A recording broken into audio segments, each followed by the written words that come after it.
অনেক সময় আমরা এমন এক জায়গায় পৌঁছে যাই যেখানে কিছুই ভালো লাগে না।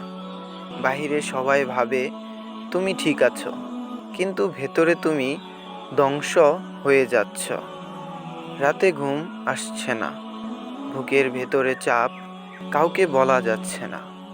কেউ বুঝতে চায় না তুমি কি পার করছো, আবার তুমি বোঝাতে পারো না। কিন্তু জানো, তোমার এই নিঃশব্দ যুদ্ধের একজন সাক্ষী আছেন। তিনি হলেন আল্লাহ। তুমি যখন একা কাঁদো, তোমার চোখের প্রতিটি অশ্রু গুণে রাখেন তিনি।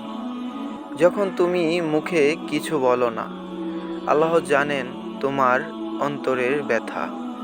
তাই হতাশ হইও না। তোমার দোয়া যদি মানুষ না শোনে, আল্লাহ তো শোনেন।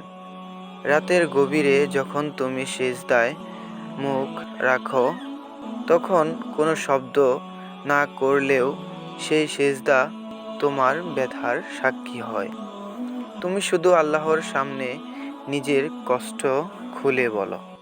তিনি ক্ষমাশীল, তিনি দয়ালু, তিনি কখনো তোমাকে একা ছাড়েন না। মনে রেখো, তুমি একা নও, আল্লাহ তোমার সঙ্গে আছেন। এটা হয়তো পরীক্ষা, কিন্তু এই পরীক্ষার শেষে হয়তো তোমার জন্য অপেক্ষা করছে এমন কিছু যা তুমি কল্পনাও করনি। ধন্যবাদ সবাইকে। আসসালামু আলাইকুম রহমতুল্লাহি ওয়া বারাকাতুহু।